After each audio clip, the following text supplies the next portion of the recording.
Hey guys, how we doing? I hope you can hear me. It's not very good. I'm hoping the power will come back on. I'll just show you that there's my apartment. I'm in total darkness. We've got heavy monsoon rain here at the moment.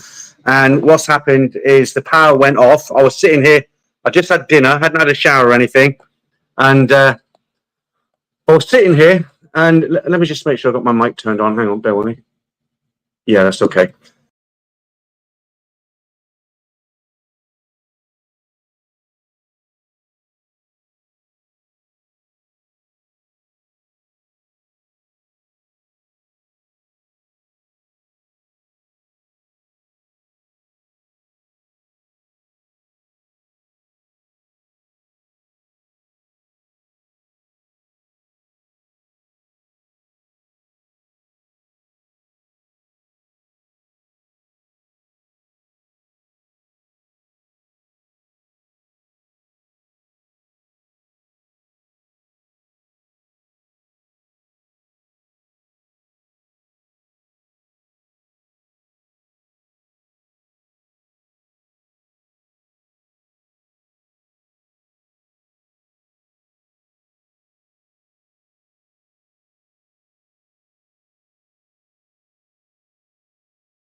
Hang on, guys. I'll be with you in a sec. Bloody power cuts, huh? Okay, right. Well, I'm back. 121 in as well. What a start to a live stream. I was all ready to go and the flipping power went. That camera's a bit low, isn't it? Let's just adjust that a little bit. I can bring this in. Right, okay, good. I can see people are leaving comments now. So basically what it is, it's monsoon season right now and it's really heavy rain. And when I say heavy rain, I mean it's you haven't seen it. It's so heavy. I mean you can't see the next building there that's a little bit far away. And I just had my dinner, as I said earlier, on my phone. Power went off, and I'm like, Jesus, 45 minutes before the stream starts. It came on at 7:30 my time. Jumped in the shower, got my green screen up and everything. Just 20 minutes to go, and the power went off again. So hopefully, fingers crossed, if it does go off again, I'll be back as soon as it comes on, okay? Before I start, I just want to say a big thank you to, I've seen this before the stream started. Blast, not furs in, but here's the Nana price of 2 ladies' drinks. Thanks very much. It's very generous of you, I do appreciate it. And you put, okay, I've read the comment already. Right, okay. Who we got in? Jesse, yeah, I know you're in. We've just had some messages back and forth. It puts you out a bit, I've been running around. I've got a bit of a sweat on here, I've just forgot to do one thing. Hang on, bear with me. Because I set up a lot of things when I start up a stream. And where the bloody hell? Oh, because power went off. The laptop didn't go off because obviously the battery's on, but there's all the auxiliaries went off, the camera and mic, everything. Hang on. Yeah, that's okay. Right, that's okay. Just get rid of that. Okay, I'll come back. Who's that messaging me? Franco, what's this? What's with the stream? We're all waiting. Power cut, mate. Power cut. I was going to phone you today, Franco. I remember this morning, first thing, I thought, oh, he'll still be in his kip. He'll be fast asleep. And then I forgot all about it. Steve, how you doing? Donald Trump, local president, is in the building, as always. Long time now, Mr. Trump. You've got to be in these streams about 5 years, right? Hi, Remy. How you doing? Nice to see you in. I don't know what this is all about. I mean, this guy's left a couple of comments there. Dog, swaddy crap to everybody. Hello, Peter. I hope you're doing well. I'm doing well if the power doesn't go, and I promise if it goes, I'll be back again. Doug Green, good morning, all. Looking forward to a great show. How you doing? Florida Gator, how are you? Master of Sin, Charles Saunders, good evening. Be Happy Pat, the usual crowd in.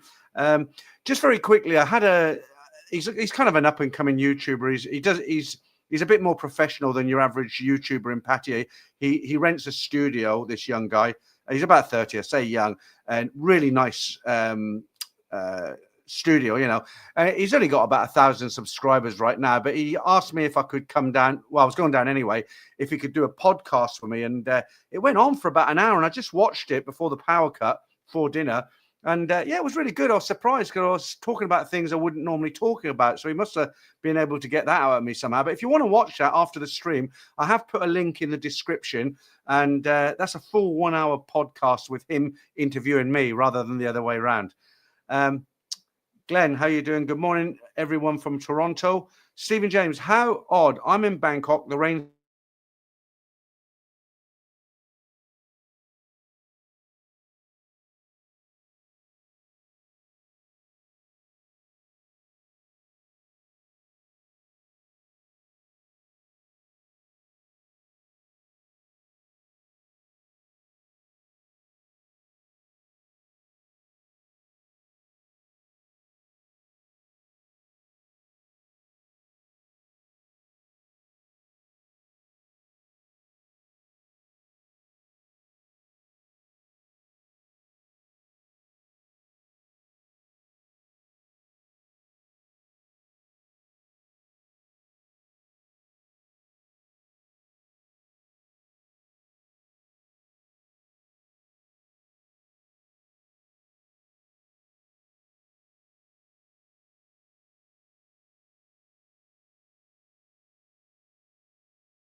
Am I back? It says I've got no internet. I think the problem's not from my end. I think the problem, the software that I use to do the live streams, I think they've got a problem at their end, because we were fine, weren't we? The electric didn't go off, but the stream just went off. I think it's their software. Okay, let's get back to where we were. It says I've got no internet. That's weird. Okay, let's get rid of that. Okay, where were we? I'm losing my mojo now like this. Let's start with D&E-san. Me too, just a black screen, no sound. Franco, there's something going on at the other end. I'm fine now. I've got lights, I've got internet. Everything seems to be good. Let me just do a quick internet speed check, make sure it's not me.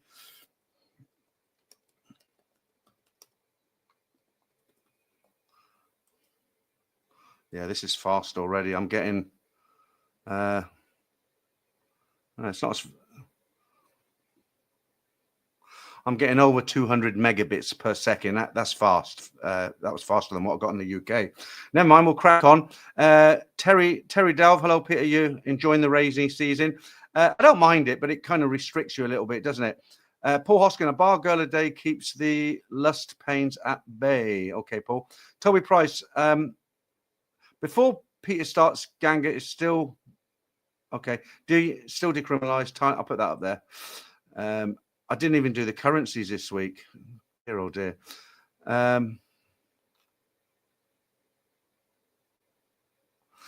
Yeah. Terry says, maybe a really bad storm, no power. The power's okay. My internet's fast now, and I'm thinking if it happens again, it's happening from their end.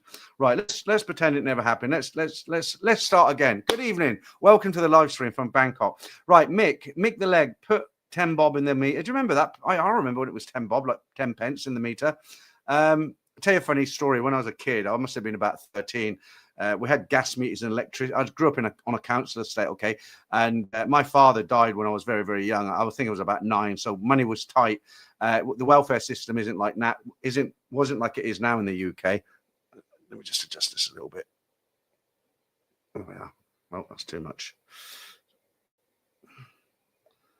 And so what we used to do, because my mother couldn't afford to pay a big bill at the end of a month, 3 months. So she used to put 10 pence in the meter, so there'd be a red line. And when it got close to the red line, you had to put another 10 pence in, or you could feed in a pound of 10 pences, whatever. And I had a friend, and I'm going back, this has been really stupid now. I had a friend, he said, oh, the lock on it, because you always got a rebate when the gas man came around. There was always set so that you got money back. They didn't want to give you gas for free, right, or electric. And he told me you could spring the lock on it. It's easy. You just spring it, and then you can click it closed again. And we never had any money as kids. And me, gullible, I did it. I broke the padlock, didn't I? The gas man came, and all hell let loose. The Gormless Twit. Putty on his makeup. Who are we talking about there? Universe Pulse. Why expats are leaving is something connected to political state. I've been seeing this all over the internet. Expats are leaving Thailand. I got to be honest with you. I don't know any reasons for it other than the economy, and I don't want to get into politics. But Patty is really quiet. I did that interview with Grant, who runs a candy club down there, and he sent me a message the other day. He said, "There's no one there." He said, "It's dead, absolutely dead." I noticed it in Bangkok as well. It's much quieter now. It's really quiet. I mean, there's always a lot of people in Bangkok, but it's quieter than 6 months. I know it's low season, but it seems very, very low season. Are you complaining again, Franco? Echoing? Why is that then? Hang on. Yeah, well, I don't know. Is it any more? Is it echoey more than before? Everything's going wrong tonight again. Try and stick with it. Aussie Rules, how you doing? Ronald, Terry, what about Cambodia? Yeah, I mean, they stopped the Cambodian government. They stopped the fruit trucks coming in from Thailand, but that lasted for about 5 minutes because the Cambodians wanted the fruit, so they let them all back in again.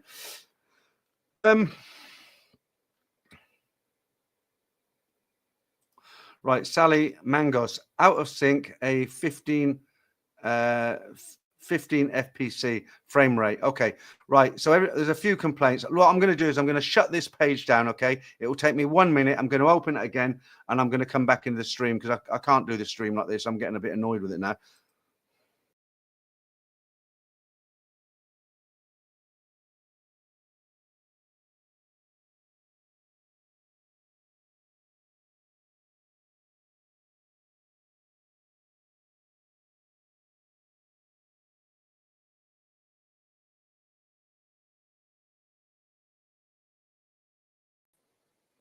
Right, actually, it's not going to make any difference, is it? Because I haven't shut down the stream. I just shut down the page and come back in. How is it for everybody else? Are the links not syncing? Is the picture bad? The sound bad?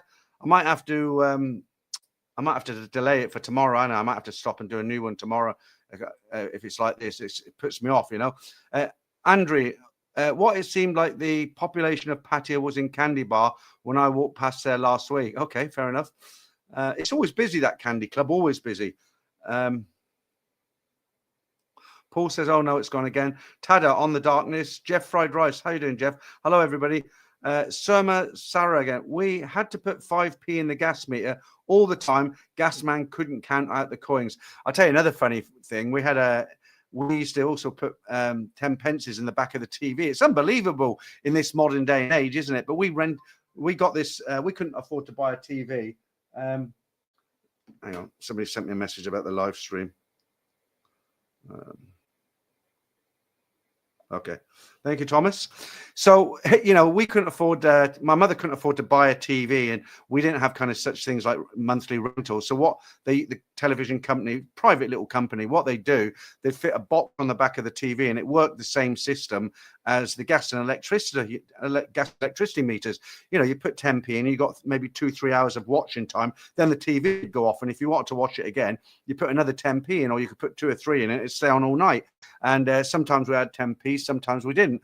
But the point of the story is, it was a flimsy little lock on there. And do you remember the ladies' nail files, that, you know, the long ones made out of metal?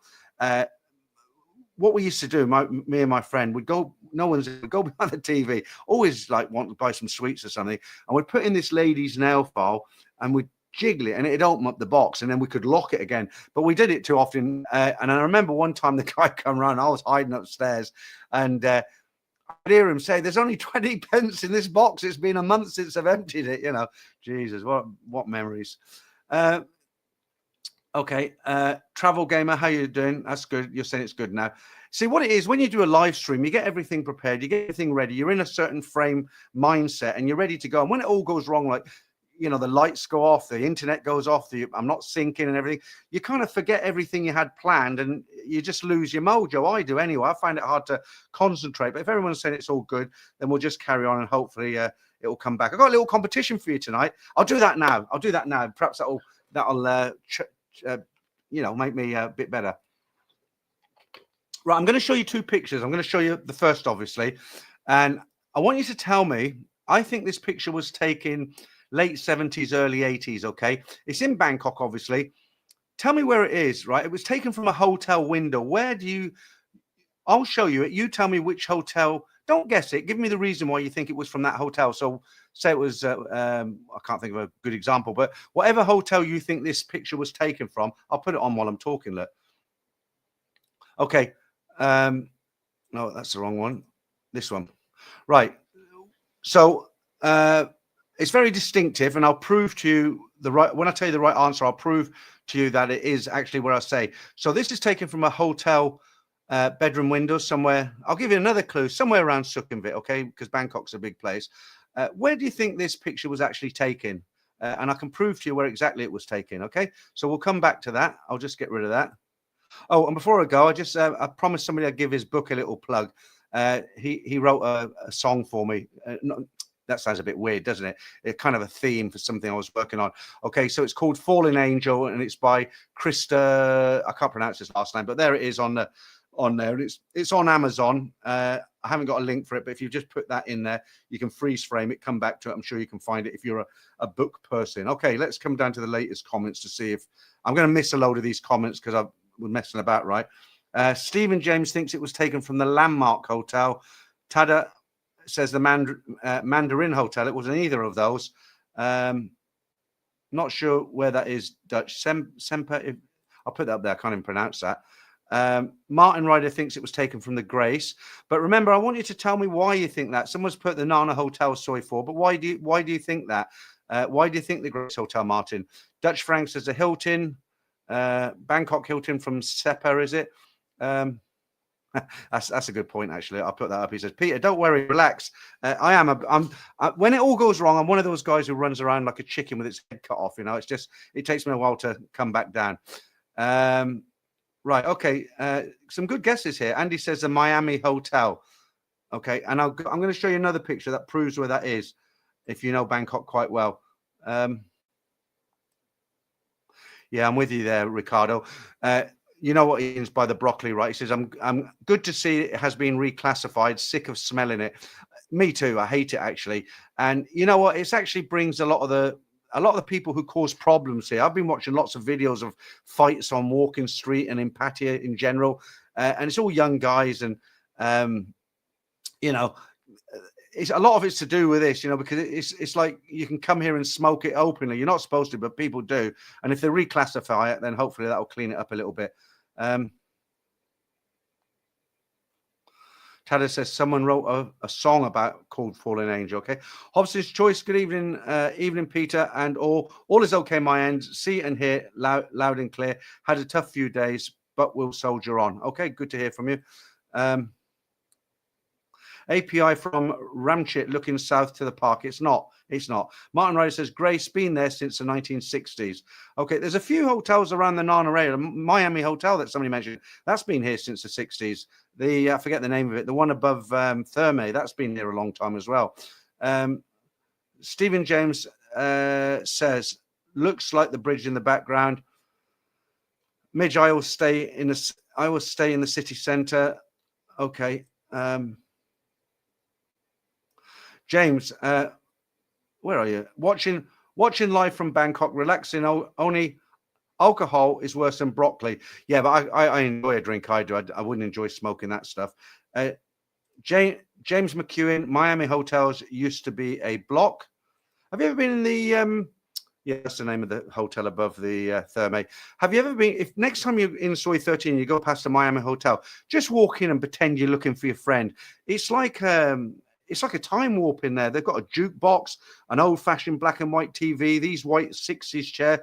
They filmed some of the serpent in there, one of the scenes in there, because it still looks very, very old. Nobody will challenge you. Just go in and say, oh, I'm just seeing if my friend's here. That's what I did. Tada, it's not the Holiday Inn. It's not the Ambassador Hotel, says a gormless twit. Jeff Fried Rice says, I know you guys don't like the broccoli, but alcohol brings out the worst in people more than Happy Plants does. You can't even overdose on it like you can with alcohol. I suppose it's a good point. But if you're not a drinker, then the smell of alcohol put you off. And it's the same for the people who don't smoke that stuff. Okay, let me show you what hotel it is and why I know it is that hotel. So it's the Nana Hotel, and it is on the view is from looking down on Soi 4. Okay. And so I'll just show you something that highlights it if you know this area correctly. So if you look at the picture to the very right hand side, you'll see a tall building there. If you go down from that building on the right, you'll see some very low, wide, flat roofs. That's the old tobacco monopoly. You might not know about it, but at the end of Soi 4, they had it was called the tobacco monopoly. It's now Benji Kitty Park, and that's how I know that this is looking down on Soi 4 from the Nana Hotel. There's another clue here, and I'll prove it to you even further on another picture. Is if you look in the bottom right-hand corner, that hotel, and I believe it's still there. I think it's called the Raj Hotel. If you look at the strange shape of the windows, I'll now bring you to a newer picture. And right in the top right-hand corner there, you can see that same hotel. And down on the road, just to the left of the road near the palm tree, you can see the old how do you pronounce it? Heidelberg, the old Heidelberg, which is now, I think it's called O'Leary's Irish Restaurant. Okay, quite interesting pictures there. Thank you to the guy who sent them in. And I think one person got it right, Nana Hotel. So how times have changed, no high rises. You can get 50 baht of those on, where was that? On KH Road, allegedly. I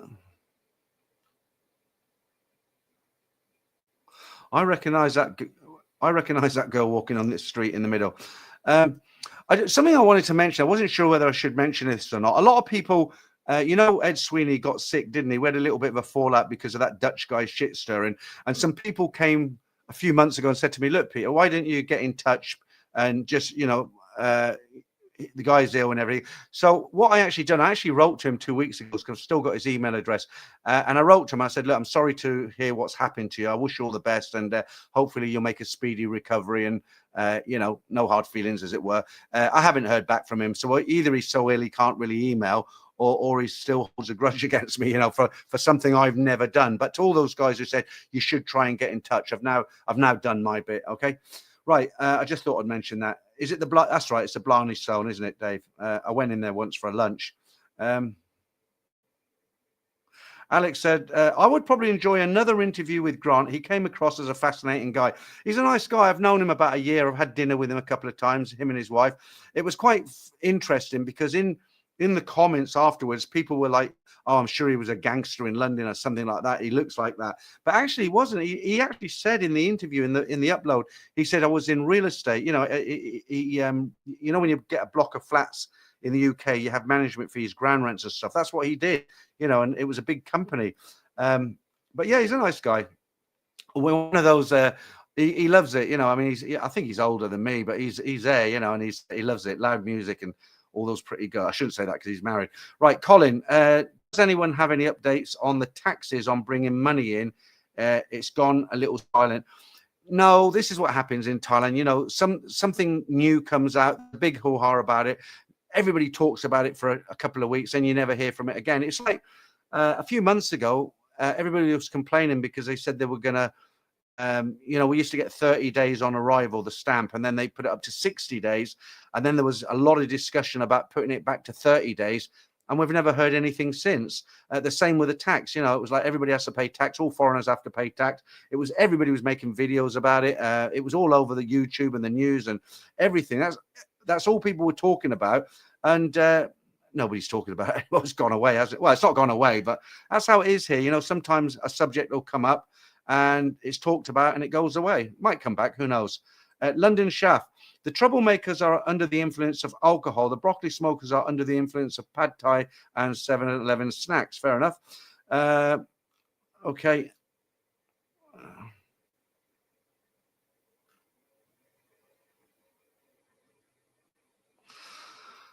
I won't try and travel. What is that? Odium Travel Magazine, David.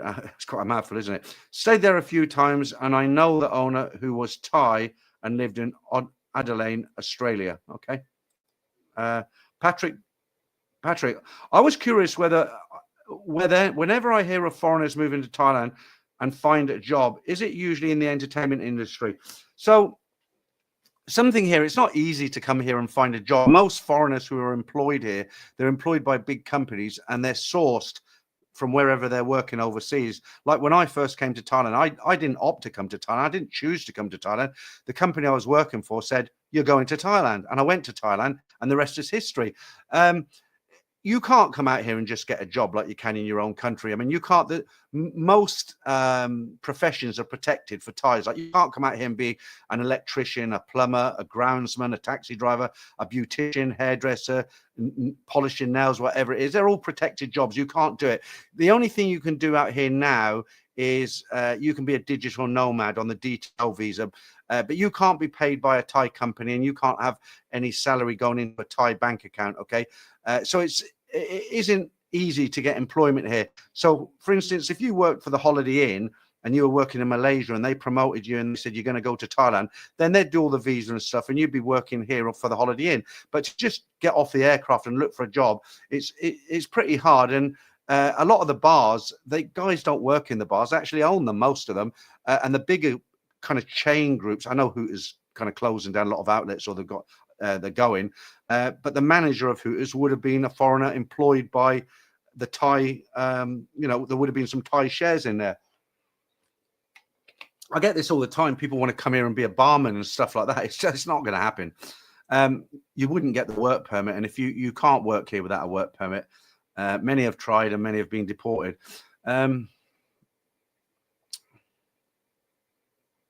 Ben, I saw you on Koi. I think you mean Soy.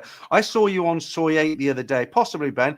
You should have said hello. I mean, I get this all the time. Somebody said, "Oh, I passed you near Foodland, or I bumped into you, or you're on the other side of Sukhumvit." But if you see me again on Soy 8, Ben, I don't know if you're still here or what you're doing. Just say hello. I'm a friendly guy. You know, I'm not going to run away or anything. Danny V. Peter, greetings from sunny Netherlands. Hi, Danny. How you doing? Patrick Sissin, are foreigners able to obtain jobs from the end? I've just read that, haven't I? Martin Ryder says, Ed has not replied to any comments for some time. Okay, that's fair enough, but it's good that I actually sent him the email, because if he's still looking through his comments and email, but he hasn't got the strength to kind of do anything, at least he knows, you know, I have held the olive branch out. You know the story with that, don't you? It was that Dutch guy, you know, the shit stirrer. And he said I'd said some things that I hadn't said. And unfortunately, Ed didn't check with me and just kind of took it as gospel, which was a shame, because we did some great live streams together during COVID. I've got no malice for the guy. Dutch Frank, Paul Hoskins, water boots, umbrella and raincoat. Robin the Chosen One, how you doing? Monga observation, but did you know, Peter, there are now Nuru massages on Soy Cowboy. That's a little on the nose. Okay. Right. Toby Bryce, when I worked in Thailand, I was coating. Let's put that up there. I was a coating inspector for an oil company. Thais did not have the certification. So that's the other thing. That's a good point as well. So that's the other thing. If you've got a speciality that they find it very, very difficult for Thais to do, or they're not trained up, they're not certified, then you can probably get a job here doing something like that. I mean, I'll give you an example how things have changed. When I first came here, most of the head chefs in the 5-star hotels, well, nearly all of them, they were all foreigners, because the standard wasn't up. But that was 30 years. I mean, now I would say there's still a lot of foreigners as head chefs. Well, let me say it another way. You'd have the head chef as a foreigner, and there was normally like a pastry chef and somebody, I forget the name of them, but there was maybe 3 foreign chefs, but now there's only one, and that's the head chef, which is a foreigner. The 2 underlings, as it were, they're gone, replaced by Thais, and a lot of the kind of management in lots of other companies, they've been replaced by Thais now, you know, because they learn, and why not, you know. Thank you, Christopher. Good week, but very, very wet. I went down to Hua Hin last week, and I enjoyed it so much. I'm going down again on Thursday. But the only bad thing about Hua Hin is the road. Rama, not which Rama is it? Rama 2, I think it is. They're doing a lot of construction work down there. They've had a lot of accidents, over 2,000, and you know, things are falling off the. That's one where the overhead highway, it collapsed at one point, and things are always falling off it. A lot of Thais complaining about it. That I've kind of learned a trick. If I leave after breakfast from Hua Hin end and come here, it's not too bad, because I get into town around 1 o'clock. But if I leave after, what I normally like to do is have lunch at the hotel. The hotel I'm staying in, check out at 12, have a nice lunch, set off about 1. But the problem is, you get back to Bangkok about 4:30. It's just chocker, you know. It's terrible. One thing I like about Patti is the run down there. The highway is great. 2 hours, you know, all the way. No motorbikes allowed on that highway. Very easy to get to until you get to Patti. Then the congestion starts. He's from Belgium, wasn't he, Martin? That's right. Yeah. I used to watch him doing live streams. You know, he'd have a bottle of vodka and he'd be drinking from the bottle. A wife beating vest on, and he was quite a hairy guy, hair sticking out everywhere. You know, and it just and he had a cigarette on the go at the same time. Funny, strange character. Thank you, No Name. Good to have you here as well. Steve V, teaching is likely the most common job here, but falling in numbers these days. I don't know much about teaching. There are a lot of foreign teachers here, or there was. I remember that one teacher, he told me that you could come here unqualified, and you could work for 2 years, and then you had to get some kind of a high qualification to continue working. But you know, in the old days, teachers were paid peanuts. You know, if you were a teacher, most of the Thai girls didn't want to know, you know, because they thought, well, he's got no money. But it's different now. They get good salaries now. I've heard anywhere between 60 and 100,000. It's pretty good salary for out here anyway. Is that right, Martin? That's the name of the guy. I even forgot his name. Steph Traveller is in rehab, nearly finished. Doesn't surprise me. Richard O says 30 degrees, 30 centigrade in London. Lovely days, good stuff. Terry, whatever happened to the Dutch guy? He always seemed to be struggling. Well, the guy, what I just mentioned, Steph Traveller, that was the guy who we were talking about. Colin Moore, Dutch Frang, you surely know Soy 4711 Soy Cowboy. I don't know what's going on there. Next Level Podcast with Gus. Great to see you. Action Peter, have a great show. I did mention it, Gareth, at the beginning of the show. So just to anybody who's come in late now, we've got about nearly 250 in now. Gareth has quite a nice channel, a podcast channel down there in Pattaya called The Next Level Podcast with Gaz Collins. And I was down there interviewing Grant and Mark, and Gareth invited me to a studio to do an interview. It actually lasted for an hour. I enjoyed it. And we spoke about a lot of stuff that I wouldn't really speak about here. I talked about some of the background of the stories, things that made me very sad, stories I'd heard that were quite upsetting. And we talked a long time, about an hour. Now, if you'd like to see that podcast, I have put a link to it in the description of this video. Don't go just now, though, because it's only we've got a good about an hour to go. But, you know, if you're not a member, you're not coming to the member stream, maybe you can go and have a look at that later. It was pretty interesting. I enjoyed it. And I enjoyed rewatching it, actually. It was released at 4 o'clock this afternoon. And nice guy. Hopefully we'll get his, you know, hopefully his channel will grow. And he's working with me on some other stuff as well. Right, Richard Woolley, I love Thai food. Yep, don't worry. I told you before, the one thing that winds me up is, do you remember, what's his name? The Irish guy. Tadder's got a nickname for him, but I won't use that. I forget his name, but I made a video. I went to get fish and chips, right? Because everybody, especially if you're English, I know an American guy, Jim, he loves fish and chips, and he's always on the hunt for good English chips. And I found good English chips in the Royal Oak on Soy 33/1. So I made a video about it. You know, if a guy comes on vacation holiday for a month and he thinks after 2 weeks of eating pad Thai, thinks, you know what, I want some cod and chips. Where do they do it this good? You know, have a look on YouTube. And my video comes up, right? And this guy made a video and he said, what the hell is he doing here eating fish and chips? He should be back in the UK if that's all he eats. But he did come into the stream and say, look, you know, I didn't have any hard feelings, and you know, there was no malice in it, as it were. And he gave me a little super chat. And I can't remember his name. Dave, that's it, Dave. I've known before. He's an okay guy. He's harmless. And but what really winds me up is when I do one of those videos, and people do say, I mean, serious people say, you're in Thailand, wanker, eat Thai food. That's what comments they leave, you know. And with that logic, it's basically like saying to a Thai person who's going to live in London for a couple of years, well, you're not allowed to eat any Thai food, rice. All you can eat is sausage rolls, sandwiches, minced sausages, fish and chips. That's it, right? That's what I think, anyway. Eat Thai food, wanker. Dear, oh dear. Right. Tada says, I eat to live, not live to eat. Do you know what? I'm really pissed off with myself. You know, I lost all that weight, didn't I? About 11 kilos. And you can see I'm not back up to what I was beforehand, but I've put about 5 kilos back on. And all the work I did to get it off, I'm really like cheesed off with myself. And it's my fault. I can't blame anybody else. There's no excuse in the world. I like food and I just don't know when to stop. But I am trying now. And the problem is I don't like going in the gym on a running machine. I find it so excruciating, boring. What I like to do is go for a nice long 1 hour walk in the park while I'm listening to a podcast or something. But of course, it rains every night when I want to go for a walk. So I'll have to reduce my food, else I'm going to balloon up again, as they say. Patrick, I apologize for putting my question in 2 different lines. YouTube give you a limit as to how much you could put. No, that's fine. Is there a second part to it or a first part? Kelly, good morning from Vancouver. How you doing, Kelly? Andy, just had a full bar of chocolate. My tummy hurts.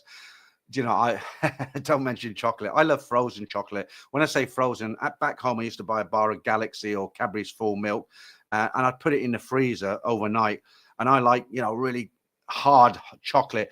And I'd get one of those big bars, you know, the real big ones. And I'd look at it and I think, I can't eat chocolate. I'll get fat. You know, the kids get it at Christmas and stuff. And, or they're not kids now, but you know what I mean. And it'd be in the freezer. I'd put it in and pretend I was putting it in for them, thinking in the back of my mind, I'll probably eat it.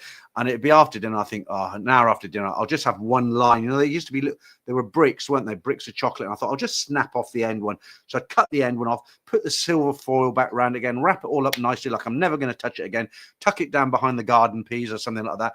Go and sit in the lounge, click this chocolate one at a time, 5 chunks maybe. That's it. Be waiting there. I'm not even taking in what's on the TV. I'm thinking chocolate with one more, and I'll go and get another one, and I'll do exactly the same thing. And by the third one, I think this is pointless. I'm missing the TV. I keep getting up and down. I might as well just bring the bar in, and when I'm finished, I'll put the rest back. And what happens? I end up taking some silver paper to the bin, and that's it. And the kids are like, "Dad, where's our chocolate?" Dog, but you can only teach English ? Or other languages as well. I mean, the Thais struggle to speak English, so I mean, other languages, I don't know. Martin says you need a degree and TEFL, that's what I've heard, to teach in Thailand. Dog, but you can. Dave used to be a teacher. You know, the guy I was just talking about. He told me a story once when he was looking for a job as a teacher. He was going around all the different schools. I don't know if he was properly qualified then. This is going back a few years. And he said to me, he was going around, and they'd either say, no, we don't have a job, or come and see the headmaster next week or something like that. And he went to one school, and I don't know what's going on with my collar tonight. He went to one school, and whoever was in charge of the school said, okay, there's a class. Go and teach them right there on the spot like that. I mean, you'd freeze, wouldn't you? So I said to Dave, I said, well, what did you do? You're talking to this guy. You didn't expect it. And the class doors up. He said, all right. And he said he went in and he started singing The Wheels on the Bus Go Round, down, round. And the kids were joining, and he got the job, good, fair enough. Ambient Wanderer. I know a lot of English teachers here in Thailand who don't have any qualifications, yet they're all working legally with work permits. So it's certainly possible, which is what I said. I said 2 years without the qualifications, but 100% I know, and Martin will back me up on this, after 2 years, you need to be qualified with those. I'll put it up on screen there with what Martin said. And I've heard this a lot of times. Okay. Ivor says, Rama 2 is our area, Peter. Scary sometimes with all that concrete above your head. It scares me. I mean, you think, all the concrete they've got in Thailand, and when they had that, as a little bit of a different subject here, but when they had the earthquake, not in Bangkok, but in Myanmar, 600 miles away, I actually seen videos of the SkyTrain, the BTS, and somebody was filming it from the platform, and the wheels were leaving the track. It was doing this, like this, and the wheels were coming about a foot off the track. Can you imagine those people who were on that train when that started happening? New underwear. Yeah, it's not a very good area. I mean, when I travel under that concrete, I feel a bit, I'm not scared, but I just don't feel 100% comfortable like for the rest of the journey. Okay,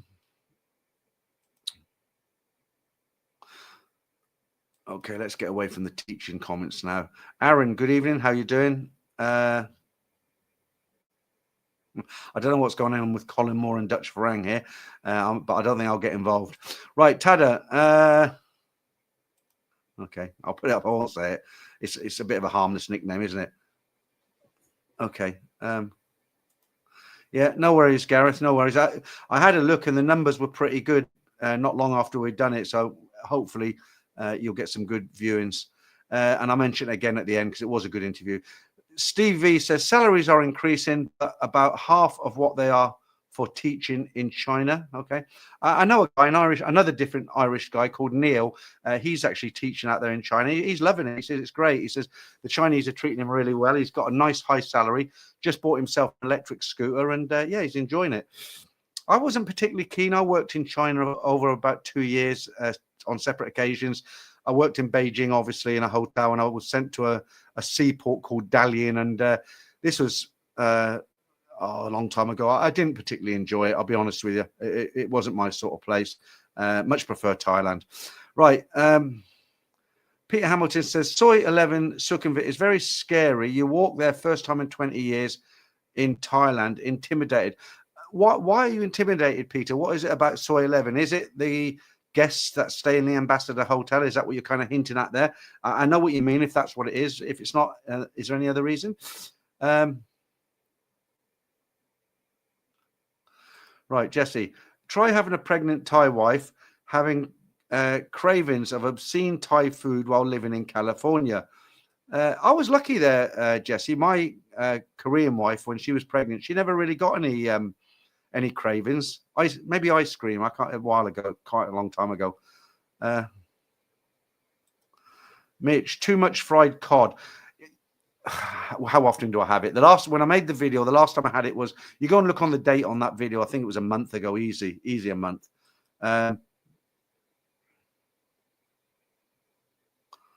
Not sure what that means. No name. How so, Peter Hamilton? Right, Robin. I do that sometimes, Robin. Try internet fasting, Peter. Works wonders, and I eat mostly what I want. So I don't eat in the mornings. Okay, so my last meal generally, unless I have a weeknight and I eat a load of cookies or half a pizza or something, I hate myself in the morning for it. What I generally do is I don't eat in the morning. I don't particularly get up early. I'll get up around 9 o'clock, 9:30. I'm awake early in that, but I'm on my phone checking everything, but laying in bed under the aircon, right? Laziness. I'm retired. Why not? And so I won't eat in the morning. Sometimes by about 11:45, I'm getting really hungry, but I leave it until 1 o'clock. And I even have days where I don't eat until 6 p.m., nothing at all. But I find that very, very difficult. But what's strange is I get very, very hungry about 3 o'clock in the afternoon. But by 4, the hunger's gone, you know. But yeah, you're right. It does work. What I particularly do, Robin, is if I have a night where I've drank too much and I've had a cheese toastie at midnight, which is the worst thing you can do, that's when I'll do a full day's intermittent fasting the next day, and I'll do a long walk in the park. Hopefully try and balance it out. But I've noticed it now in the interview I did with Gareth, you know, the angle of the camera and everything, I could see it on myself. And I looked at a video from 6 months ago and I definitely looked a bit more scrawnier than I do now.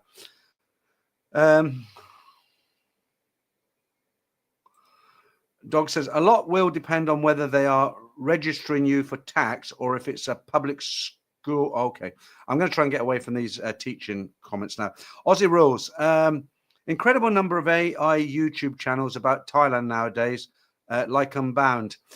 Yeah, I've come across them as well. And to be honest with you, I'm a little bit guilty of that as well, because I've got a Facebook page, and what does really well, I've got into AI a little bit, and you know those pictures where you'll get a middle-aged white fat guy who's you know, surrounded by girls on a beach or something.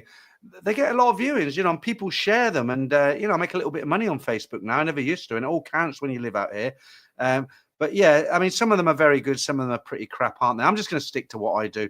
I think I mentioned last week I've got another YouTube channel as well now called Thailand Bound Clips. And I've just took the best of the rest from a lot of videos, because a lot of videos are like 30 minutes, 40 minutes long, and people don't want to sit through there. So I'll get not the story videos so much, but other videos.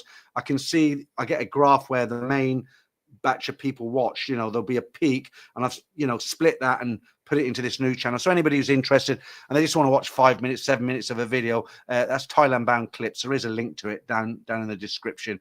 I think we're up to 109 subscribers already. It's only been up for about a week and a half, 2 weeks. Toby Price. I arrived in Thailand last month from work. I was asked for my DDAC before Emirates would let me on. Be careful depending on the airline. Okay.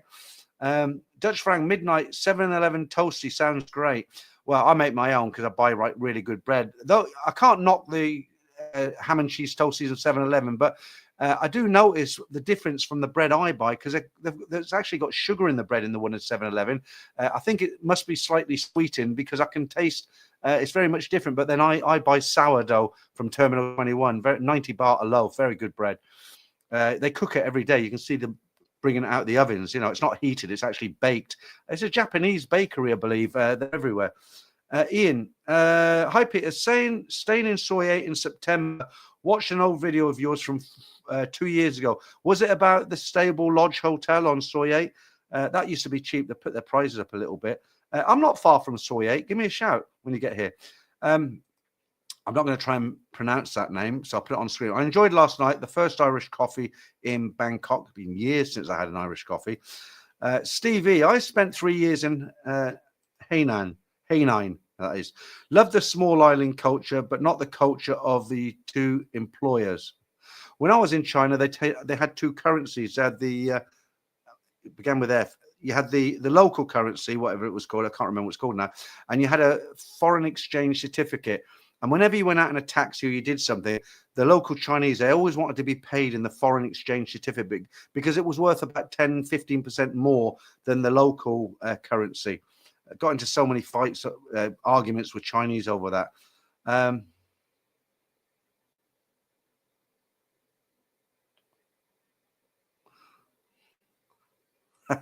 I like that, Ricardo. That's quite clever. I'm actually on the space diet: Mars bars, Milky Ways, and galaxy. Good, good. Top man for that one. I hate the old joke. You know, I'm on a seafood diet, and I eat it. I mean, that one's got a grey beard hanging off it. But that's quite good. I might do that one myself, Ricardo. Well done. Super Bro, Big Pete, live from the streets of Bangkok. More like live from the comfort of my apartment because it's flipping raining out there. Christopher, I've just subscribed to Thailand Bound Clips. Thanks, Chris. That means we've got 120 subscribers now. Patrick Sissons from where are we? I've lost you. Ah, God, where are we? I spent Paul Hoskins. Is there a bar where all the YouTubers go? Not a particular bar. I have meetups sometimes. I've been invited to a few. I don't go to them as a rule. I don't know. I like my own company. I'm a bit socially, what's the word I'm looking for? God, we're going on. A lot of people talk about tax and teaching. I'm trying to get away from this now. I like that, Ricardo. It's very funny.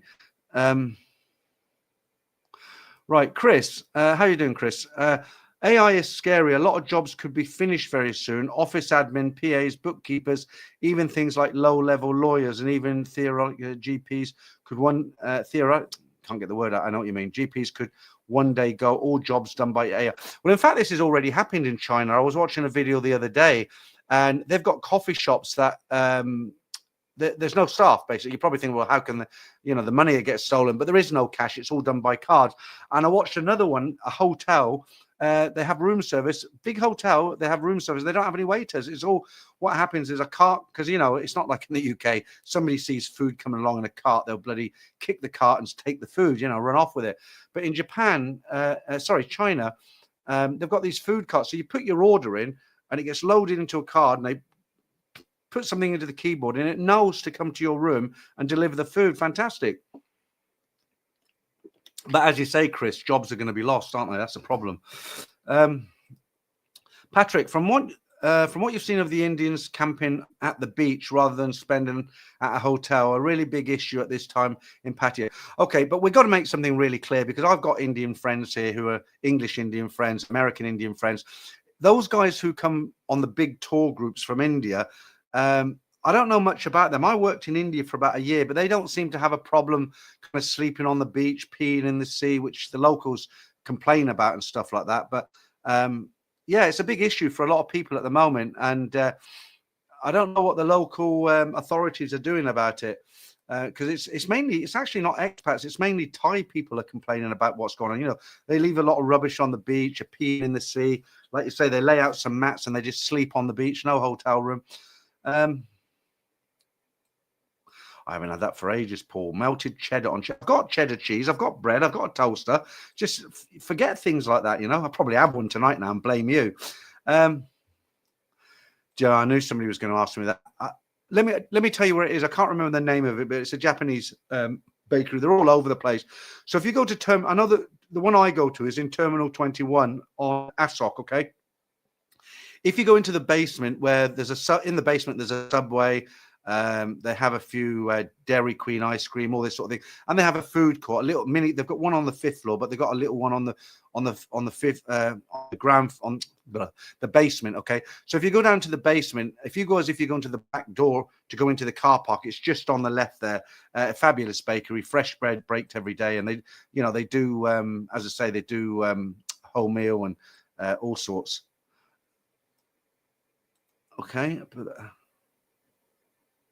Okay, Ian says yes, a stable lodge, and I presume you mean Det 5 restaurant.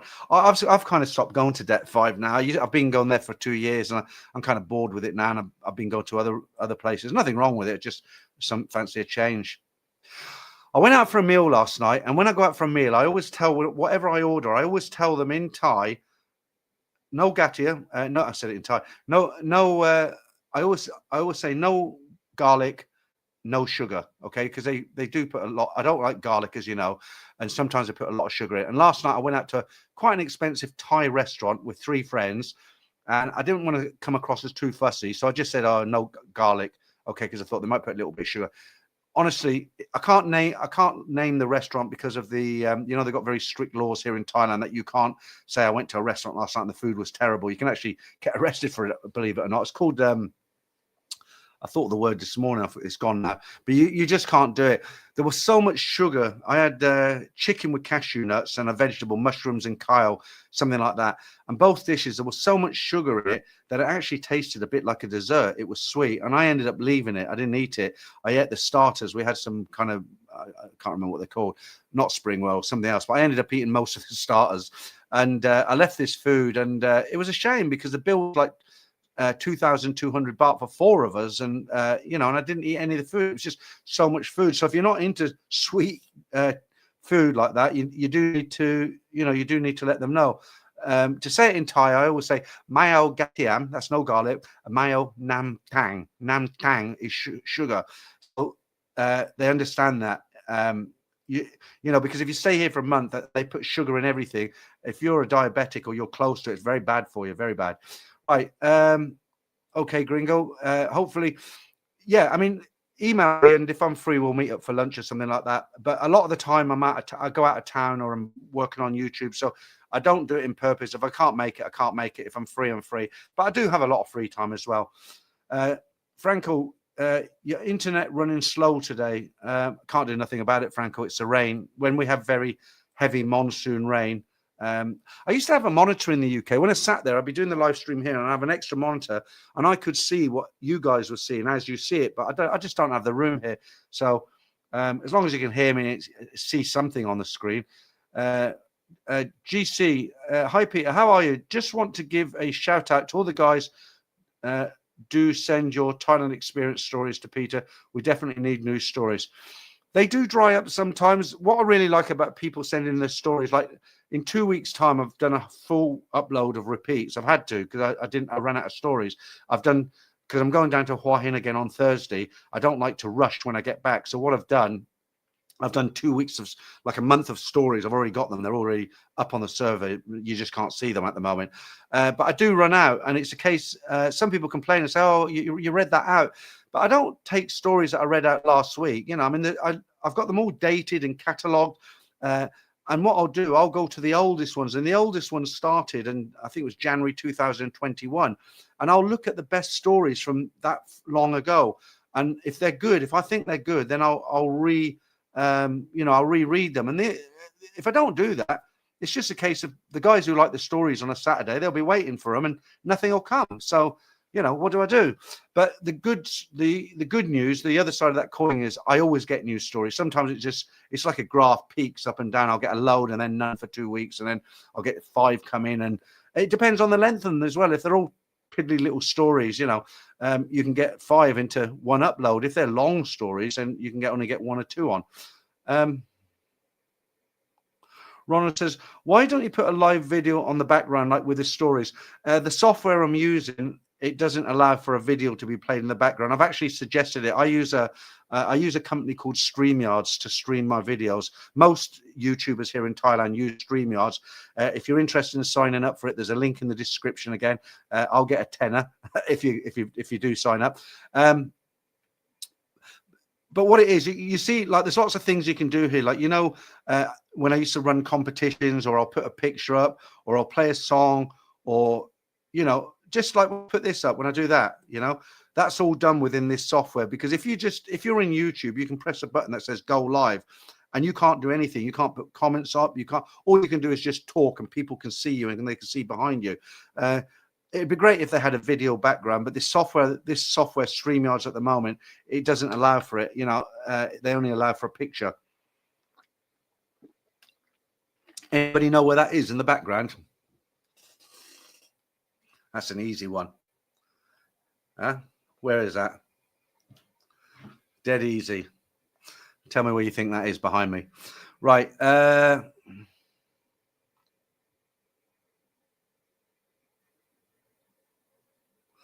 No, Super Bro, you're getting confused. We're not talking about red Indians. We're talking about Indians from India.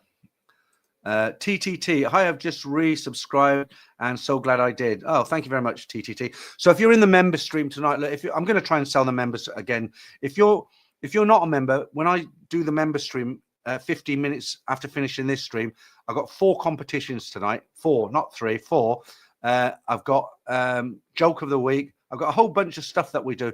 The first half of the member stream is pretty similar to this, but I talk about more personal things that are going on in my life because it's a member stream. I don't know who's in this stream. You know, it's open to anybody, including trolls and people who want to use things against me. Okay, so the first half of the member stream is like this, but a bit more personal. And then we do a load of games and silly things later on, you know, Monga Minute, Spot the Ladyboy and all this. It's a £5 a month, $4.99, you know, 200 baht. Aussie rules have stated acupuncture cupping treatment as a traditional Chinese medicine clinic. I actually see a lot of Farangs getting treatment. Okay, not something I think I've tried myself. Mitch, collecting. Okay, I'll leave that. Bottle baby, how you doing? It's been a while. Aussie rules. That's it. Thank you very much, Aussie rules. So for whoever was asking about the bakery, it's Yamazaki Bakery, and that sounds very Japanese, doesn't it? Kawasaki, Yamazaki. Yeah, brilliant. They're everywhere. You can find them in a lot of the malls. But what makes them different from a lot of the other bakeries? A lot of other bakeries, they bake off site and they bring the bread in the morning, so it's fresh, but it's been in a van or something. You know, this place you can have a glass window, so half of it is a shop and half of it is a bakery. You can look in, and they have big mixing bowls with a dough, and you can see them make the bread by hand and put it in the oven. And sometimes when I pick up my bread, it's still warm. It's not hot, but it's warm, you know, and it's definitely the best. I buy bread from Villa Supermarket occasionally, but that's not quite as nice as the bread in Terminal 21. And there's another good bread shop, actually, a bit of a trek for me. It's down on Soy 13, you know, the trendy building. Well, if you go about another 200 yards on the right there, there's a shop where you can buy bread, but they also do some really good sandwiches like you get back home, you know, big fluffy bread sandwiches with cheddar cheese and ham, and I feel like going over there now. Right, Wiggler, everyone left Pattaya. Okay, I better get off that subject, as I'll get the old racist card pulled on me.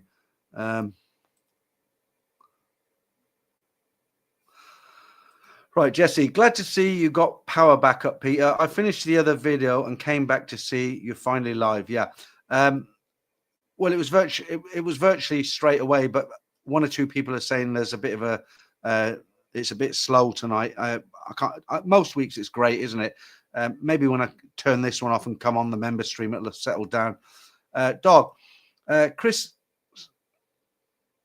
Okay. There's a lot of guys in the stream tonight are talking to each other about taxes and teaching and all that. I'll let you guys get on with it. I don't want to come into the conversation. I've said what I've got to say. Yeah, that's it, Chris. Defamation. It's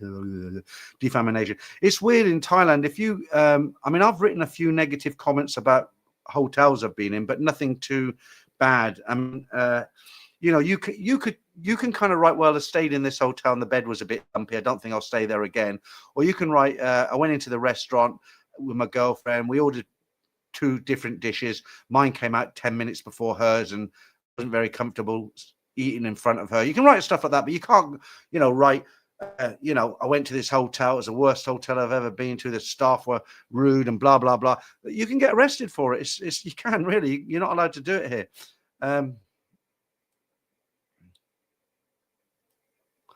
Thanks, Ivor. And subscriber number 130. Subscriber number 135 clips. Thanks. Yeah, it all helps with the numbers. Thanks a lot, guys. Dutch says, what about the MSG? Even the Chinese takeaways in England use MSG. You know when they use it because it tastes really good and your lips tingle. Rory the Rolling Robot, new to the stream, but I like the name. We boots on the ground, okay.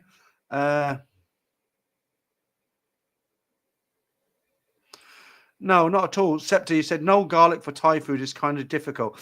It's difficult if you go into a food court and the food's already prepared. That's why I rarely go into a Thai food court, very rarely. And if I do, there's always a couple of kind of other, like you go to MBK Center, for instance, there's a massive food court up there, but it's all pre-made Thai food. And I wouldn't eat any of it because I just don't like garlic.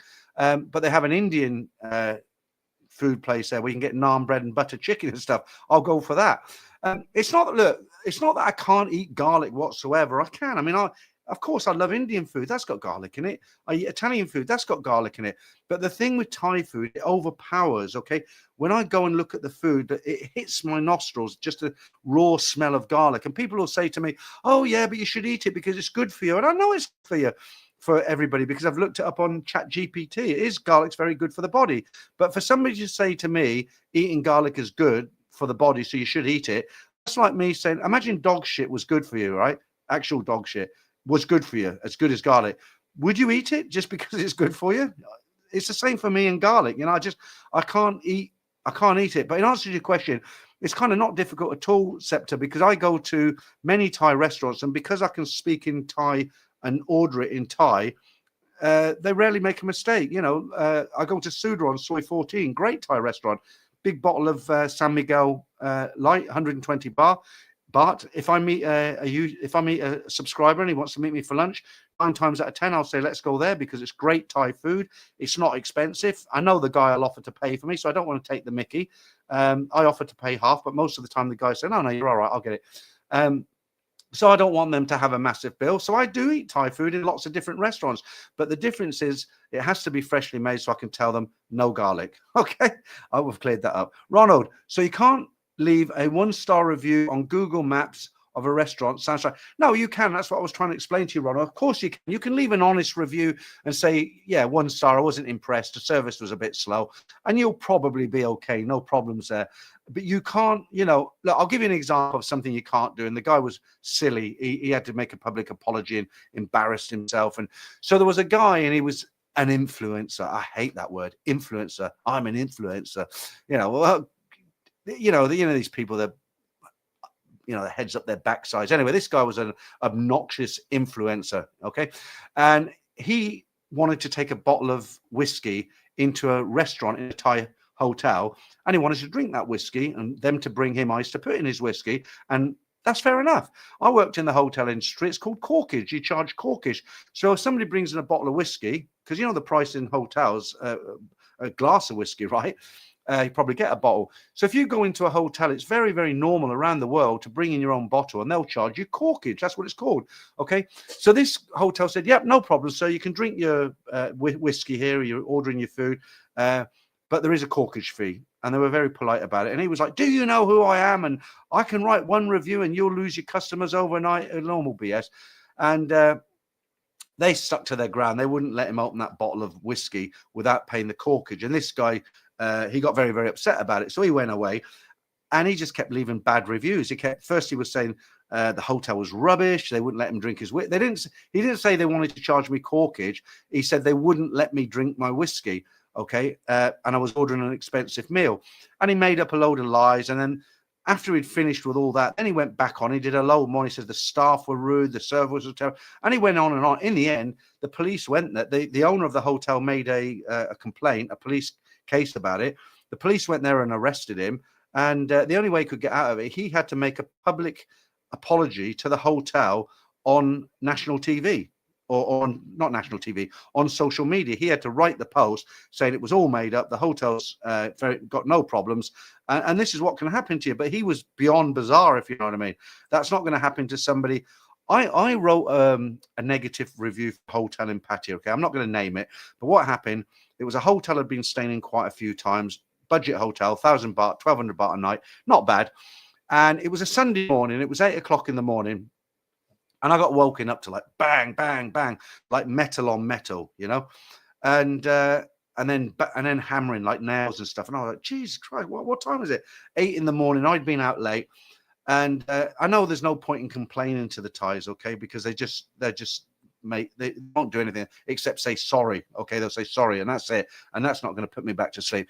So what I did is I decided not to stay there again, and Google send you they'll send you a review. Did you enjoy your stay at this hotel? And I thought, one crucial bit of information I left out. I actually spoke to the manager. I said, look, what the hell are you doing? This is like a Sunday morning at 8 o'clock. Why don't you do the work on a Tuesday morning at 9:30 when the guests have left? Something like that, makes more sense. Not on a Sunday morning at 8 in the morning. And he said, oh, no, it was emergency. We had a water leak. We had to do it there and then, which I knew was BS because when I left my room, they were renovating the room and a lot of the new equipment was sitting in the corridor. So they decided to, the builders came in and they decided to renovate the room on starting on Sunday morning. Hang on, guys, get a bit hot. Let me just turn this down.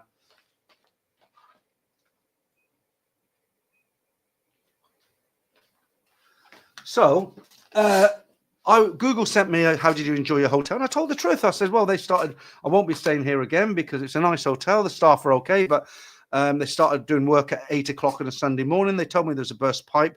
I seen replacement furniture outside the room and I gave it 1 star. Well, nothing happened to me because it was an honest review. Right, Hobson's Choice. When I get fresh cooked dishes from market and stores, I always say no sugar. You've got to, especially if you live here, because they put it in everything.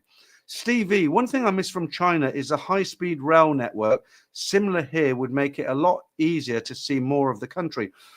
Yeah, I mean, the infrastructure in Thailand is not bad. The roads are very good now.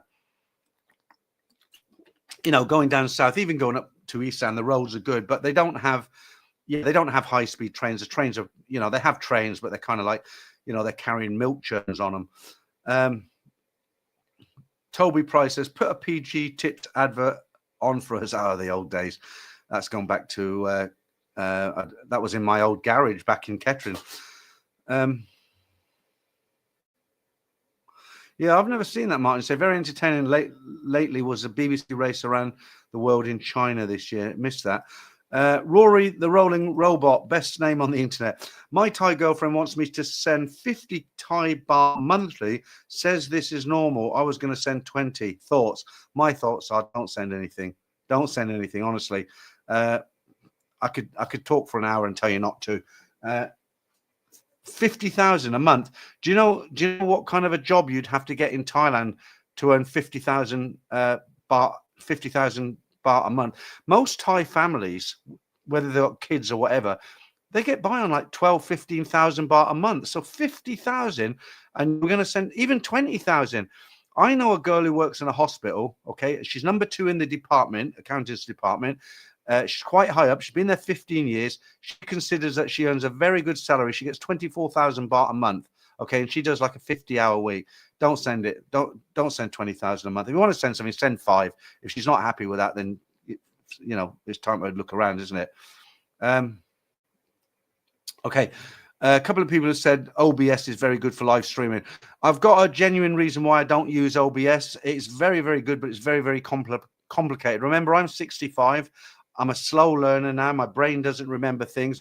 When I started, I've mentioned before, when I started streaming, I used to hang a picture on the back of a palm tree over a beach, and it was like a giant tea towel, same as Ed Sweeney did. And slowly over time, I've learned to make better thumbnails and better backgrounds and video backgrounds and stuff like that. I could not get my head around OBS for the life of me. It's very, very good what it does. In fact, I've seen some of Nick Dean's down there in Pattaya. I forget what he calls his chat, NDTV.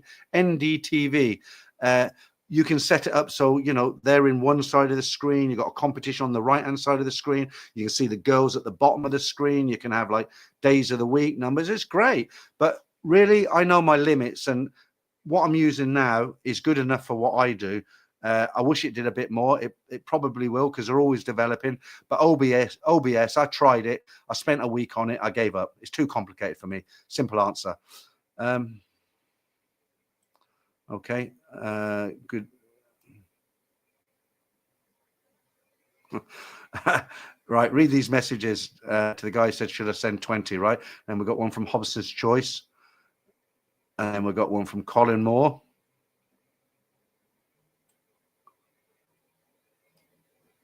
Ronald, I'm getting a bit below the belt now. Oh, I forgot I asked you guys where it was. The competition. Yeah, hang on, let me get out of the way. So, I don't know. Can you see the sign? That's actually the entrance to Soy Cowboy. So if you come, you see that zebra, we call them zebra crossings in the UK. You cross that, you cross to the other side, then turn left and follow the bank down. And on the right, just after the, where the pink taxi is, where the boot of the pink taxi is, that's the entrance to Soy Cowboy. Okay.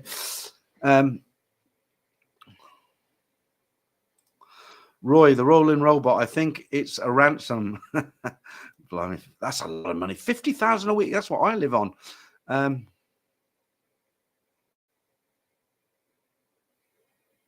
Okay, he's winding everybody up now. Like, if I send more, she will love me more, she said. Okay, that's the end of that. I actually thought you were being serious there, because there is guys who do occasionally send that much. Sending money is for simps. Lots of girls available who won't need your money. You say that, Stephen, and I do agree with you when it comes to like a kind of what they call a salary. Absolutely, I agree with you.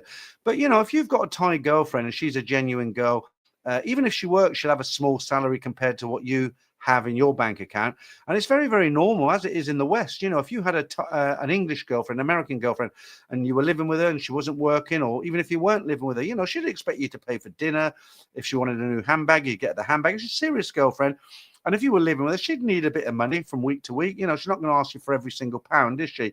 And it's expected here as well. You know, all the guys I know here who have got Thai girlfriends, they support them up to a point. I'm not saying they pay them 20, 30,000 baht a month. That's you know, that's Pattaya Bargo money, isn't it? But, you know, they might give them sort of 5,000 baht a week just for pocket money, a month rather, sorry.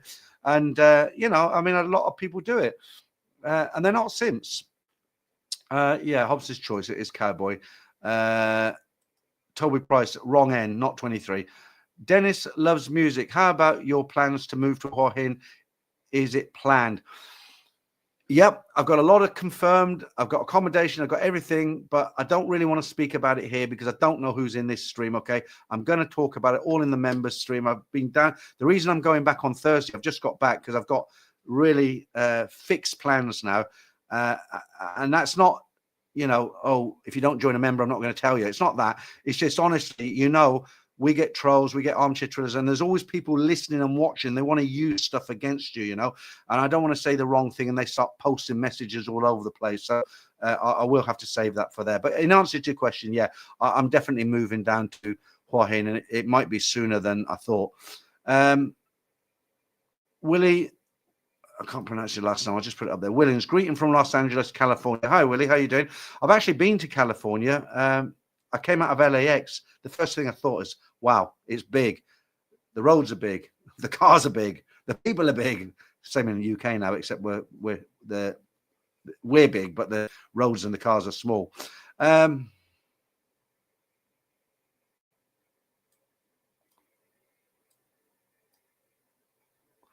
Larry, could you create a summary of the various stories you receive? For example, 80% of relationships with bar girls and badly. Only from memory. I mean, I can just about remember. It's funny, I've got a bad memory, but I can remember stories quite well. One of the questions that Gareth asked me in the interview, we were talking about the stories for a while, and he says, is there anything? Because I've been telling them for 5 years now. And don't forget, each upload is between 2 and 5. I've even had 8 stories, you know, if they're short. So I've probably got somewhere close to 500 actual stories on my channel now. And Gareth asked me in the interview, you know, is there anything that sticks out? And there were 3 stories that stuck out that were very hard for me to read out, especially at the end, that had tragic endings. And in fact, you know, I'll normally end a stories video by saying, don't forget, if you're sitting on a story, you know, send it in and thanks for watching. And, you know, the normal sort of ending YouTubers do. And some of these stories, these 3 stories, I've got to the end. I've just said, thanks for watching. Bang, I'm out of it. One of them in particular, you know, it brought tears to my eyes. It took me 7 takes because it was such a sad story. It was the last story of the upload. It had to be the last story because I couldn't read it midway because I wouldn't have been able to read the 3rd story. The first time I read it, I was actually crying, you know, I mean, not boo-hoo-hoo, but I was crying. And I read it a few times to try and get used to it. But even on the readout, when I even thinking about I'm getting sad, you know, but yeah, I mean, there's 3. Gareth asked me that in the interview, and there were 3. But in answer to your question, when you say a summary of the various stories you receive, for example, do you mean the types of stories? I could do that from memory. I would say probably the successful relationships stories are probably 5%. And then 45%, I would say, are casual girlfriend stories where, you know, the guy's, he's took her for a week. He's accepted it's only going to be a week. He's accepted he's, you know, it's his turn sort of thing, as they say. And I would say 50% of them are crash and burn stories where guys have, you know, they're falling for girls. But I wouldn't, you know, the common word that gets used more often than others is simp. People say, "Oh, the guy was a simp," and a lot of times they're not. They're decent, respectable guys. And they've got companies, but the girls are really good at what they do. I keep saying that. Rory, I guess you've never believed in true love. Me or somebody else? Oh, you're speaking to Rory, right? Netsin. Many assumed the individuals sleeping on the were Indian tourists. However, local authorities classified they were not Indian, but migrant workers from Myanmar, Nepal, Bangladesh, and Sri Lanka. I have heard that as well, but I've also read that there is a percentage of them that are from mainland India, and a lot of what you've written there is true. I've actually read that as well. Bottle Baby, the Rolling Stones sliding scale. Next month we will hang out the happy hour banner. Okay. Bearing, yes, Asok. Let's go. Never send money. Again, if a guy's got a serious girlfriend out here and he can't live here at the moment because he's too young to retire, and she's a decent girl, none of this pretending to be a decent girl. There's no reason why the guy can't support her up to a bit. Maybe she comes from a poor area, and if it's his real girlfriend and she's a decent girl, then I don't think there's nothing wrong with supporting a girl, but just not going mad, not paying a salary, as it were. Ambient Wanderer, I took a trip to Vietnam in April. Loved the bakery and bread there. So cheap. Well, you know the reason for that, don't you? Because Vietnam was a French colony in the early days, 40s, 50s. And the French love their bread. French sticks, right? We all eat a French stick, big, long French stick. And, they were cooking a lot of bread in those days in Vietnam, and it caught on with the locals. The French have gone for the most part, and the bread has stayed. Stephen James, Rory, my bad. I get it now. She's different. Okay. Hobson's Choice. Good bakery in most Tops food halls too, Peter. I've come across those bakeries. I didn't rate them at all. It was white. Most of it was white bread, unless I got there too late. But again, I'll hold my hands up and stick with what I said originally. The bakery in the Japanese bakery in Terminal 21 for me is the best. I haven't come across better in Thailand. Samuel, good morning. How are you doing? Nice to see you in here. Okay.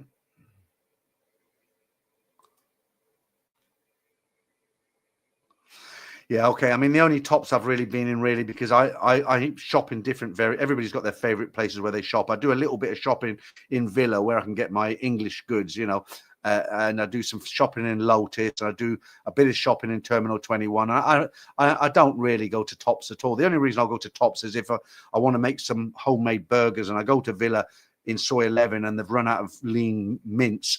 The quality in Lotus is not quite as good, so I'll go to Tops, and the quality is on a par with Villa.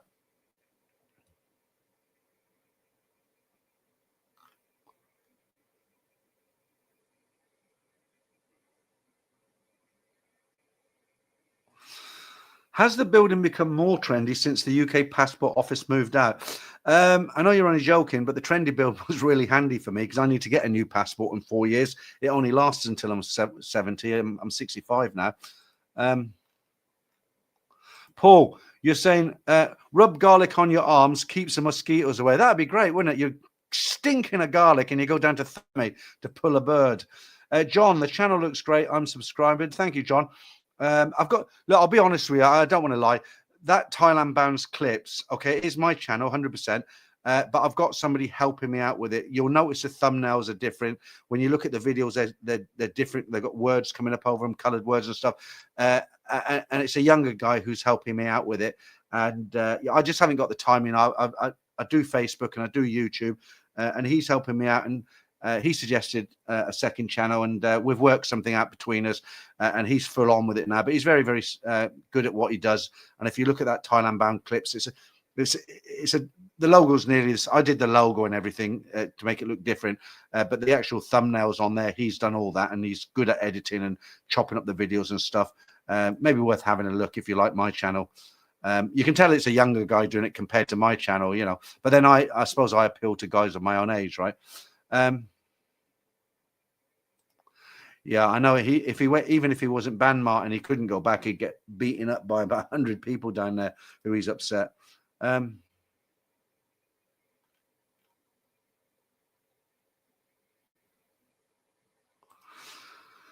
Tada, corkage is a weird word, but it's a correct word for what I was explaining.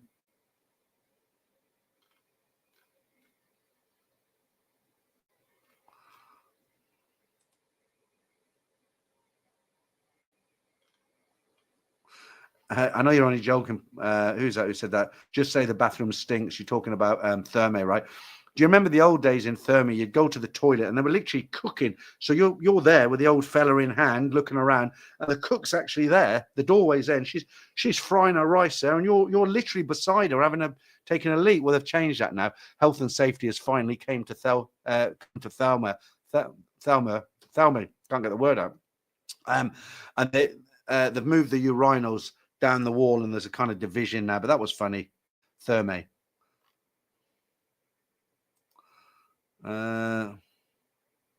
Right, Kelly, one thing that I did regarding the overuse of day-to-day sugar was to stop drinking the street smoothies and drink water. Yeah, they're a killer, honestly. That catches people out, but I found out the hard way. You know, when you're walking down Sukhumvit Road and it's really hot and sticky, and they've got these little stalls, and they always have like fruit cut open, and one of them's a red fruit. I think it's pomegranate, you know, with the quite big seeds in it, and the other one's orange. And you look at this fresh fruit, and they've got these plastic bottles about this size. They're about that tall. Well, you can't really tell there, right? And they're about 50 baht or something, and it's hot, and you think, oh, that looks inviting, fresh fruit. They're full of sugar and syrup, because what they do, they put in a sugary syrup mix, and I never, you're right, Kelly, I never eat breakfast orange juice here. It's the only country in the world I won't drink the orange juice. There's so much sugar syrup in the orange here. When you're in a hotel, you get, you know, if you get the full English, often you'll get I'm not talking about if you know 5-star hotel, they'll probably use the decent stuff. But most hotels I've been into, when you get the small glass of orange juice in the morning, it's like drinking syrup, you know. I mean, the consistency of fresh orange juice should be like water, but with a taste to it. The consistency of the orange juice you get in the budget hotels here, or most hotels here, the consistency isn't water. The consistency is like, it's syrup. There's no other word for it. So whenever I get it, I always give it to whoever's with me, or we put mine and the other person's to one side. I never drink it.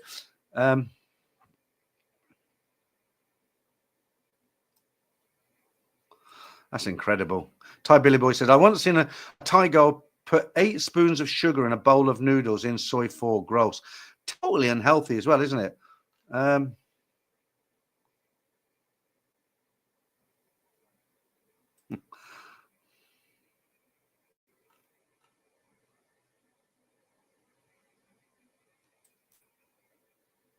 CV. I used the train from Pattaya to Bangkok once just for the experience. Still cannot believe it was only 20 baht. Reminiscent of Hungarian rural trains. Yeah, they're cheap, but they're not fast. Hobson's Choice. My nurse friend, middle level staff, told me she earns 20,000 baht per month for 50 to 55 hours. Yeah, I think the robot guy there, he was just winding everybody up with joking around there.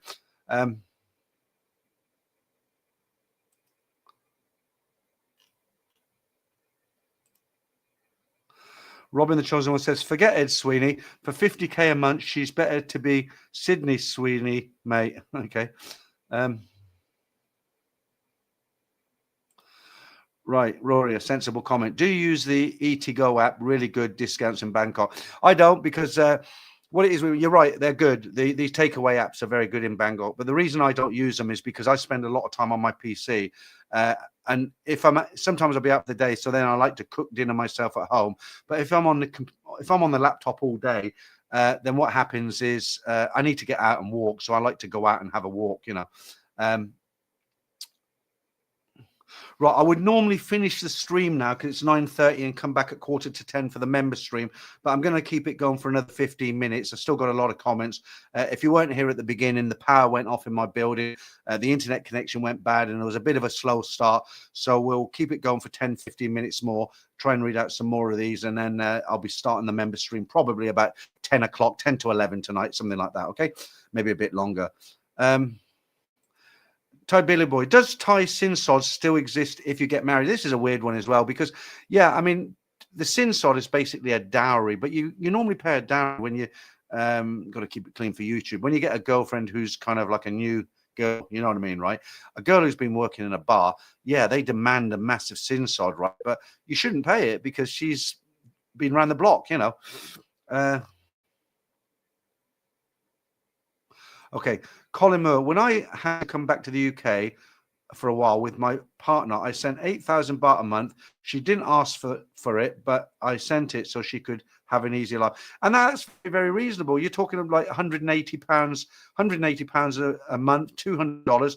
Nothing wrong with that whatsoever. She's your real girlfriend. You haven't met her in a bar or whatever. She's your real girlfriend. Even if she's got a little job, 8,000 baht a month to most people, it's not going to break the bank, okay? But 8,000 baht to a Thai person on a low income is a hell of a lot of money, and a great, it will change their monthly living conditions. And yeah, I would do the same. You know, there's nothing being a simp about it or anything like that. Rachel, Asian girl in West with their Asian boyfriend or husband, don't ask money from them. Only the mistresses do that because it's a compensation that they know the guy would never marry them in business. Okay, Rachel, are you look at you there? Okay, nice little doggy there. Okay, I won't argue with that. Travel Gamer says Sinsod is outdated. Some have the nerve to ask for 1 million baht. That's incredible, isn't it? 1 million baht. That's like £23,000 or 26,000 US dollars. It's probably a bar girl, right? Okay. Crazy Ghost on tour. Swaddy Crap from City Cat up there. Yeah, how you doing? Is it raining up there? Hobson's Choice. Good that you have your plans in order, Peter. Yeah, definitely Hobson's Choice. I'll talk more about that later. I think, you know, I've grown out of Bangkok now. You know, I've been doing it for years and years and years. This time I've been here coming up for 3 years. I just want to go somewhere else now, somewhere with a slower pace of life. You know what I mean? You know what it's like in Bangkok. It was fun while it lasted, but it's, you know, a lot of pollution, a lot of people. I'm not knocking it, but for me, I've come to the end of the line now. I need something different. Okay, Steve, Hua Hin has one of the best used bookshops for English books in Thailand. I've never been a great reader myself, but that's good to know. Thank you, Wiggler. David Attenborough. I met him, actually. I actually met him. It's a true story. So in my very early days of employment, before I got qualified to work in the as management in the hotels, I was working in hotels in the UK, but I had kind of dead-end jobs. When I say dead-end jobs, they paid a salary and you got tips and stuff. But I mentioned this in the interview with Gareth. Okay, I was a porter. I was a night porter. I was a coffee shop waiter. I don't know. I was very, very young. And one of my jobs in a hotel called the Durley Dean, I don't know if it's still there. It's called the Durley Dean in Bournemouth. No, well, sorry, it wasn't the Durley Dean. It was the, God, what was it called? A long time ago. Might be the High Cliffs Hotel. Definitely in Bournemouth. High Cliffs Hotel. Anyway, big 5-star hotel. And what it was, in the afternoon, after breakfast, between lunch and dinner, around 2, 3, 4 o'clock, guests would order like a coffee or a pot of tea and a sandwich or some biscuits or a scone with clotted cream. And one of my jobs was I would cover the afternoon period. I'd help clear up after lunch, cover the afternoon period, help set up for dinner. Then I was done. So, you know, they'd ring. Somebody would be in the lounge and they'd want a pot of tea and a cucumber sandwich, let's just say. And one day I got sent to take an order and it was Richard Attenborough. And I'm going back a good 35 years at least, maybe 40. How old am I now? 40. Yeah, maybe 40 years, probably more like 40 years. Younger David Attenborough. And it was weird, just kind of seeing him. I thought, wow, David Attenborough, you know, went and made his sandwich and tea, or fetched it rather, and gave it to me. And he gave me a 50p tip. That's about 75 cents for the Americans, or $1 for the Australians. You know, and that was way back in, God, it must have been 80, 82, something like that. Yeah, a little bit of trivia there. How far am I out with these comments? Quite a bit. Being married to a Thai lassie for 16 years, best marry a farmer, cuts the grass, feeds the chickens, then jumps into bed. Lovely.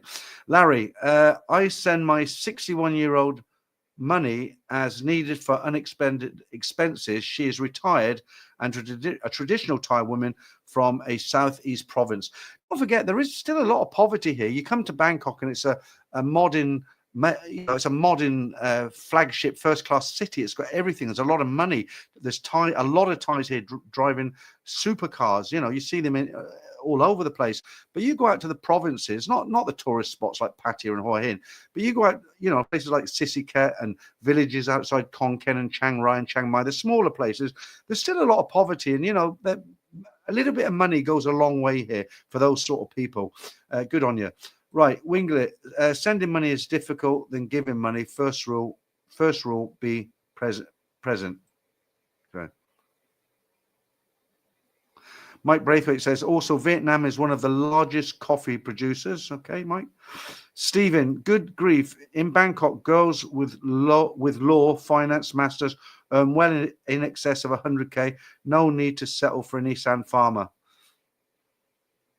I think you'll find, though, I mean, I don't want to contradict what you'll say, but I think you'll find a girl who works in finance and has a master's degree and earns 100K. I don't think she's going to want to be interested in some overweight 60-year-old guy who comes here for a bit of a monger.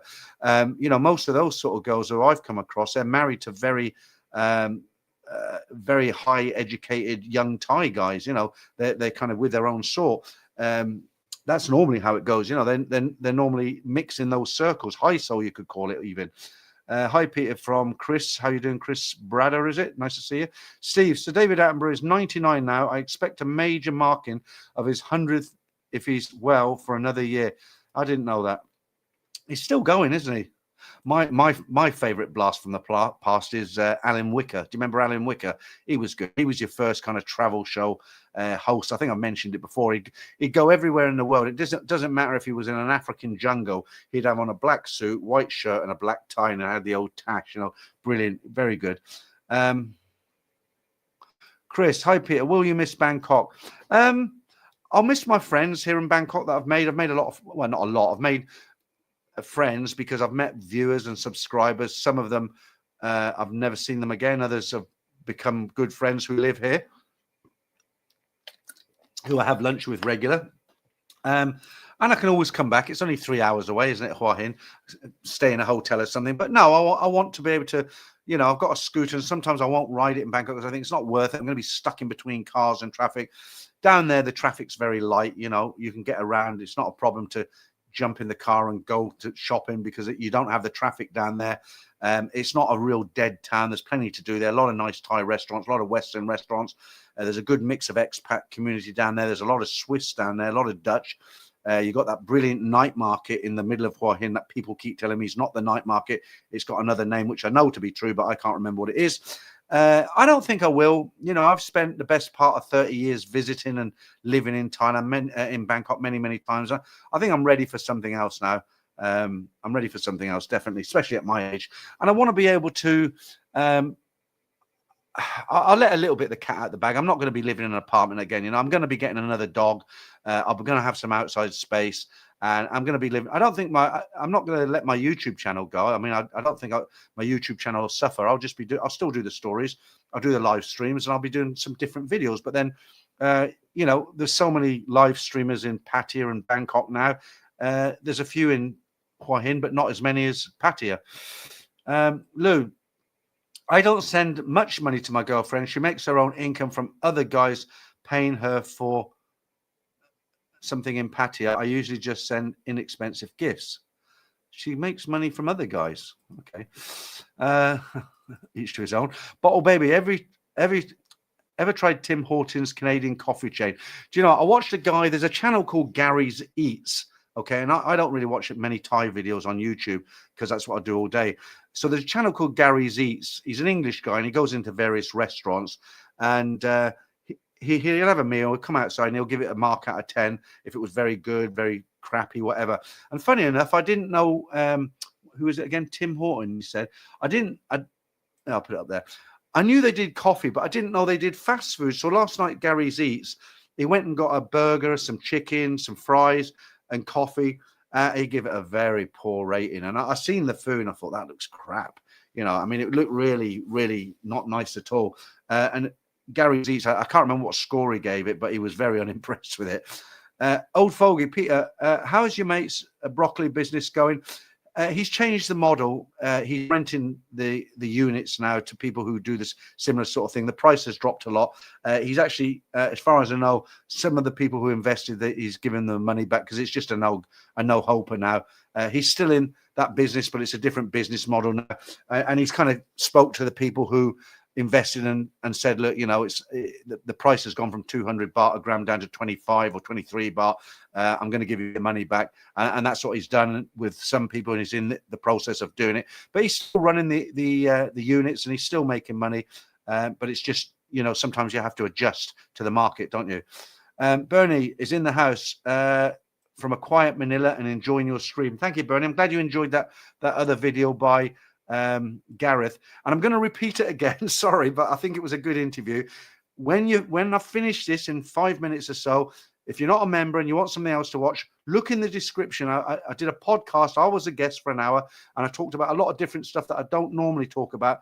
And the people who've watched it so far told me it was a great interview. So you might want to watch that, or you might not.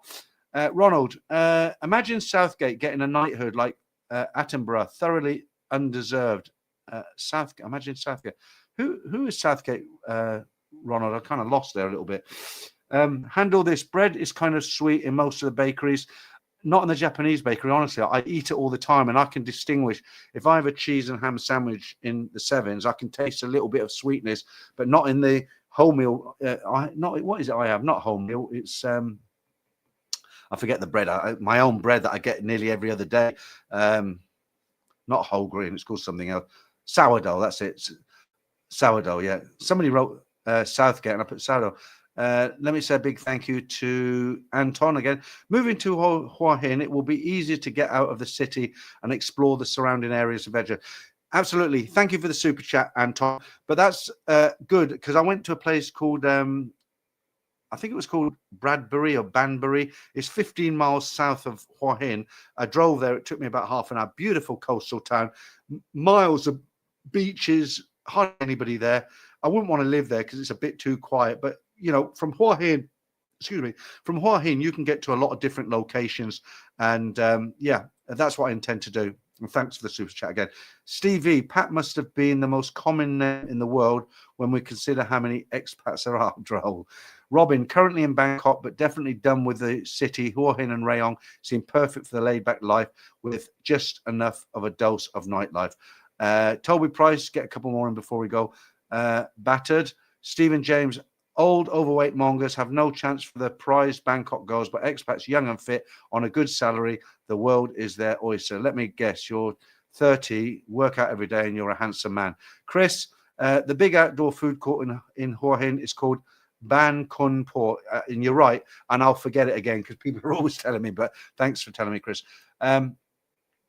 Martin, Kanchanaburi has a great expat community with the cheapest part of the country, bang for buck. I like Kanchanaburi. I like the vibe down there. You know, I think it's with the whole railway thing, and yeah, I've been down a few times, and it's a nice atmosphere down there. I don't think I'd want to live down there though.